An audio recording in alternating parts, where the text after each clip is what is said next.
A'udhu billahi minash shaitanir rajim. Bismillahir rahmanir rahim.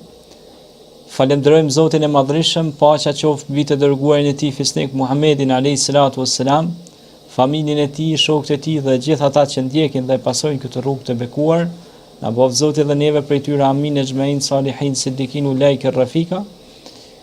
Kësaj radhe do të flasim mbi kuptimin e jetës në këtë tokë. Sigurisht pra, nëse reflektojmë rreth kësaj tematike, ne duhet të marrim shumë mësime. Shpesh herë ndalemi dhe mendojmë mbi jetën në këtë tokë, analizojmë rreth ardhjes së jetës në këtë botë, në këtë tokë, se si vjen një jetë njeriu, se si ai zhvillohet nga në barkun e nanës, se si ai vjen në këtë jetë, se si ai rritet, plaket dhe ndron jetë dhe kthehet tek Zoti i Madhreshëm. Lidhje me këtë çështje, Allahu te bareke ve teala ka thënë Kur'anin e tij famlar: Bismillahirrahmanirrahim. Kayfa takfuruna billah wa kuntum amwat fahyaakum thumma yumitukum thumma yuhyikum thumma ilayhi turja'un. Si mohoni pra Zotin tuaj, kayfa takfuruna billah wa kuntum amwat, ku ju ishit të vdekur, pra kur ju nuk ekzistonit, fahyaakum, pastaj ju boni diçka të gjallë, pra ju dha jetë, ja u dha shpirtin, wa nafakhtu fihi min ruhi, pra i fryu prej anës vet Allah xhaleshanu, ja dha shpirtin, e boni krijesë të gjallë, i dha gjallëri, i dha hayat. Pra vetë fjala hayat është jetë. Allah xhaleshanu në shumë ajete të Kuranit e përmend jetën dhe kuptimin e kësaj jete. Si thot Allahu në një ajet tjetër kuranor, thot bel tu'thiruna al-hayata ad-dunya wal akhiratu khayru wa abqa. Do thot juve është zbukuruar jeta kësaj bote, por ta dini se bota përtejme është më e mirë. Sigurisht pra, nuk do thot që ne nuk duhet të kujdesemi mbi të mirat që ka kjo botë dhe mirësitë që Allahu u ka dhënë njerëzën këtë botë. Por ne duhet të jemi më vizionar, duhet jemi më largpams. Nuk duhet stacionohemi pra dhe të hutohemi dhe të dehemi pas mirësive të kësaj bote. Ne duhet pajtohemi dhe duhet falenderojmë Zotin me mirësitë e kësaj bote. Por ne duhet jemi më vizionar dhe më idealist dhe më largpams në çështjen e kësaj bote, sepse kjo botë është kontinuitet që na mëson dhe na teston që ekziston e përtejmja e cila është e përhershme dhe atje do gjem kënaqësitë në xhenetet e bekume nga ana Allahu xhaleshanuhu.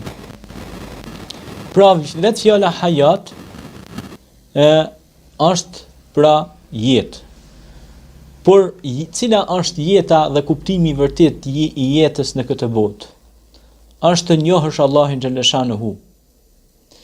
Është ta njohësh krijuesin me madhështinë e tij madhore. Jetë është të falësh namazin. Jetë është të agjërosh Ramazanin. Jetë është të adhurosh Allahun me një adhurim të sinqert, duke pas ikhlas pra, duke qenë mukhlis. Dhe kjo është prej mirësive të Allahut, pra ta kuptosh jetën. Pastaj duhet ta dish se pse erdhën këtë jetë. Ke ardhur ta kalosh kohën kot, mos e humb kohën tënde, sepse do të japësh përgjegjësi për kohën tënde. Ta zësh kohën tënde me adhurim, me veprim të mirë, sepse edhe vepra e mirë është adhurim dhe ibadet i çmueshëm. Allahu në shumë ajete kuranore pra e përmend hayatin. Por pas hayatit përmend edhe maut, që është vdekja. Për të na treguar se ka momente që ne gjatë jetës tonë duhet jemi falendërues Zotit dhe vjen momenti i rënjes dhe ringritjes përsëri. Pra, ringjallja. Dhe sigurisht siç thot Allahu në Kur'an, alladhi khalaqal mauta wal hayata liyabluwakum ayyukum ahsanu amala wa huwa al-azizul ghafur.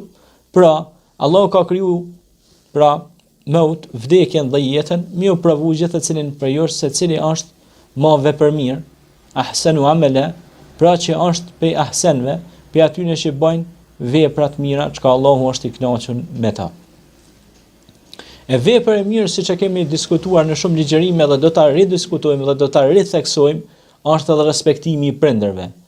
Respektimi i prindërve, sidomos në moshën e thyrë të tyre, në kohën e pleqërisë, për shkak se fillon të dobësohet trupi dhe ata kanë nevojë për përkrahjen e rinisë dhe për përkrahjen e brezit të ri.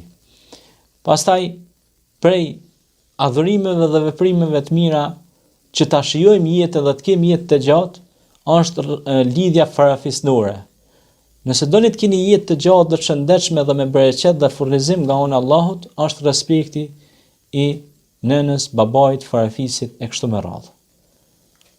Pejgamberi Muhammed alayhis salatu wassalam na tregoi dhe na tha se pra lidhja farafisnore na mban të gjallë dhe na jep jetë të shëndetshme dhe na jep begati dhe mirësi prej Zotit. Keni parë gjyshet tona, lokët tona që kanë jetuar gjatë, kanë qenë mjaft të shëndetshme, por kanë dhënë shumë bukë me durët e tyre për njerëzit. Kanë shtruar ushqime të ndryshme dhe ju kanë dhënë ushqim njerëzve dhe kanë bërë shumë sevap me hajrat, po dhe kanë bërë sevap edhe me kafshët, edhe me shtazët e kështu me radhë, por edhe mbi të gjitha me njerëzit.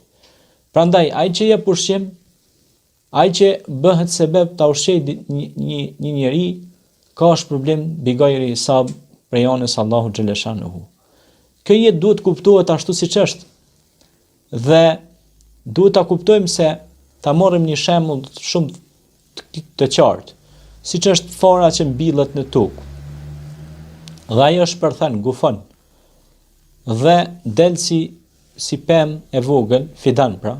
Dhe ajo rritet dhe i lëshon frytet e saj dhe nga ato ushqehen shpesë, ushqehen njerëzit, për shembull nga molla, se nga dardha, se nga portokalli, se nga pemë të ndryshme, fruta të ndryshme.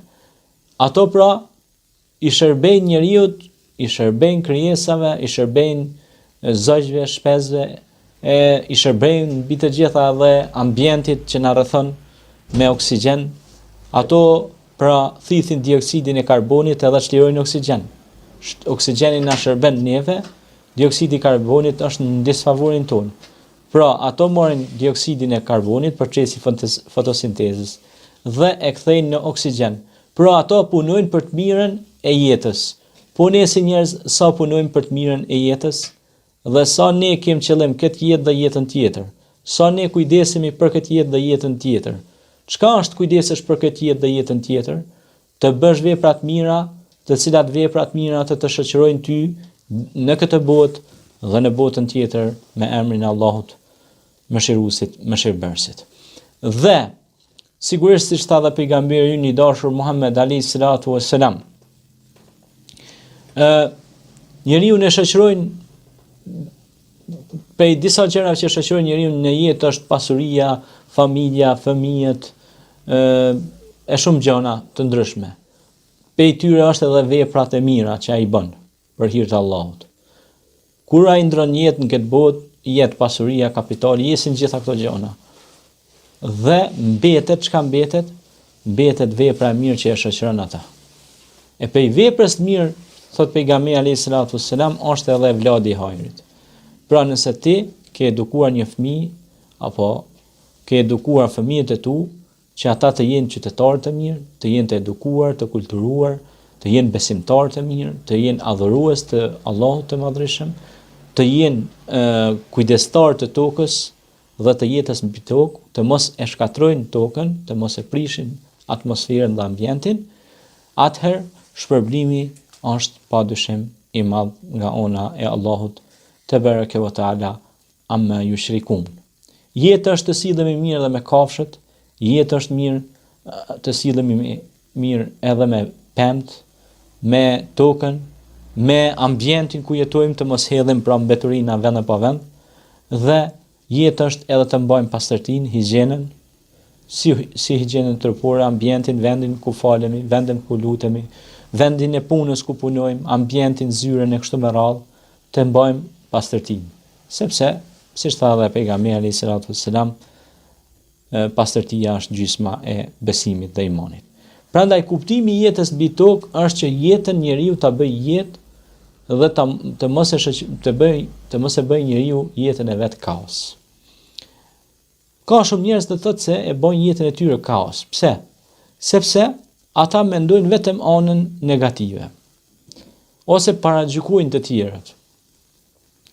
Normalisht se paragjykimi është një vesh i shëmtuar. Shumica e njerëzve që paragjykojnë jetën e njerëzve të tjerë është sepse si shkak se xhomi i tyre është i papastruar. Edhe ata nuk arrin me pa përtej çati xhomi. Kështu që duhet pastru xhomi i juaj që të reflektoni dhe të shikoni të tjerët. Por gjithmonë jetën edhe tëndën dhe të tjerëve do ta shihni në këndin e perspektivës. Jo ti paragjykoni ata, por ti motivoni ata. Sepse mësuesi i mirë motivon, kurse mësuesi i keq demotivon. Pra ai nuk motivon, kurse mësuesi i mirë i motivon nxënësit. Lutim Allahun e Madhërisëm që të na mundsoj që t'i motivojmë të tjerë të jetojnë, ta shijojnë këtë jetë dhe të vazhdojnë ta shijojnë dhe në botën e përtejme xhenetin e Allahut, jetën e përhershme që është mirësi për mirësive.